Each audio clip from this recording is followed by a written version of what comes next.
Ladies and gentlemen, Bungle, hope you're doing well and I hope you're having a great day. Now you clicked this video because today we are talking about Enlisted, the World War II free-to-play first-person shooter, and we are covering the Battle of Berlin T-34-85E as an Echo premium squad, premium tank, which is going to cost you roughly $50 United States dollars or 5,300 enlisted gold.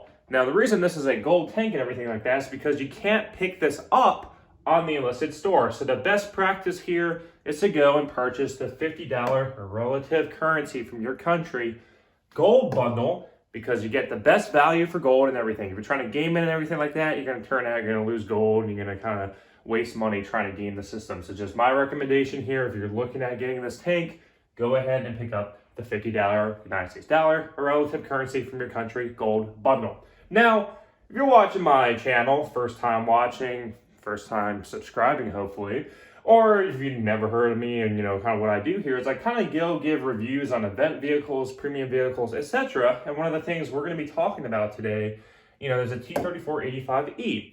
And what I do with all my videos, I give an overview kind of telling you, hey, what this vehicle is, what are you getting, everything like that. I kind of next talk about the performance, how does the vehicle perform? Is it worth the money? If it's total crap, if it's total good, we'll find out. And lastly, is it worth it? Is it worth paying a lot of money for one premium squad you take out in battle, especially a tank, and get taken out pretty quick? So let's dive in with this review. Starting off with the overview. All right, so this is a medium tank. Now, a medium tank in Enlisted, tanks play differently. Medium tanks tend to have decent armor, decent weaponry, decent firepower. They're basically your all-rounder vehicle. Other vehicles like light tanks and everything like that have maneuverability, but they don't really have good survivability.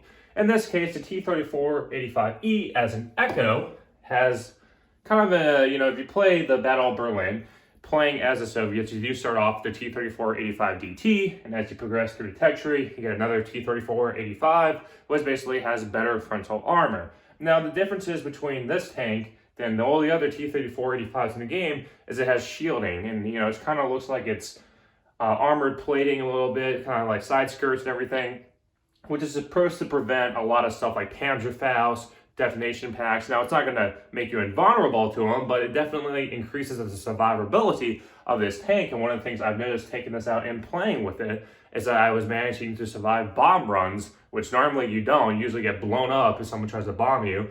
You've been surviving a lot of shots from Panzerfaust and a lot of shots from demo packs. Now, the tank is not invulnerable, so don't think you can take this out there and drive out into the opening and just, steamroll everyone. You have to play a little competently, and you have to make sure that your teammates are around you.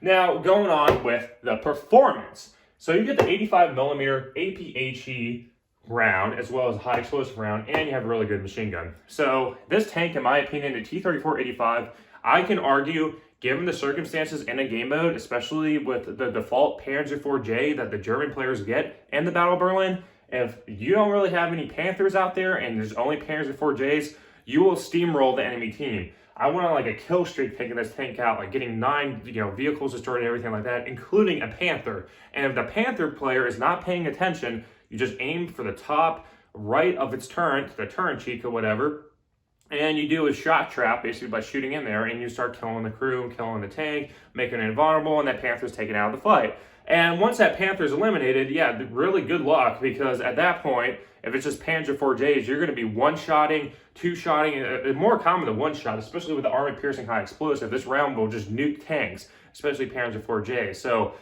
already you don't really have that much competition. Now, in addition with the high explosive, this thing just, shreds infantry. You get a good hit on the squad, you can take out the whole squad. And the machine gun's great at also going and eliminating infantry as well. Overall, my experience with this tank is just very strong, very powerful, and given the right circumstances, it is, well, I think it's overpowered at some point. So I was definitely racking up my team with like a really high score just using this tank, and I wasn't even taken out yet till like towards the end of the match. Concluding this video, is this worth it?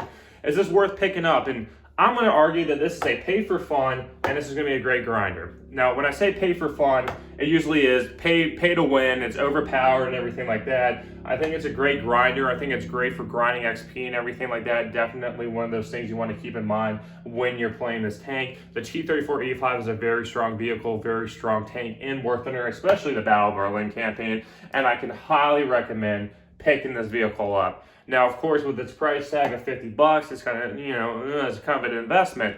But in my opinion, comparing this to the M4 Sherman Premium, which I have reviewed back when I started playing Enlisted and when it first came out, the M4, in my opinion, got power creeped. It is not that good. It is not that strong. I highly do not recommend picking up the M4 Sherman. In fact, if you're going to look at picking up a tank, I would go with the T-34-85, and the reasoning really is pretty simple. Is already a strong tank. There really is no hindrances, whereas with the Sherman has a lower firepower. The 76 isn't that strong, even against Panthers and Panzer IV-Js. It doesn't have a one-shot potential. Same with infantry, it's just kind of weak against it. It's a cheaper alternative to T-34-85, but you're also paying the price with it being just kind of not that strong, not that performing well, and it has been power crept, especially with the emergence of a lot of Panthers. So you got to keep that in mind as well.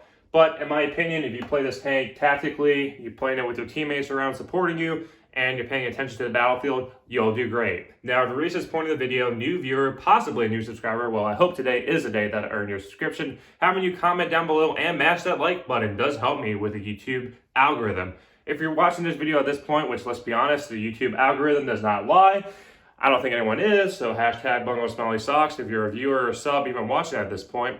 Comment down below with future suggestions of videos. I am making a list as I go through my comment section of future content to cover, and I will gladly make that content for you. Other than that, I hope you all have a great day. Take care.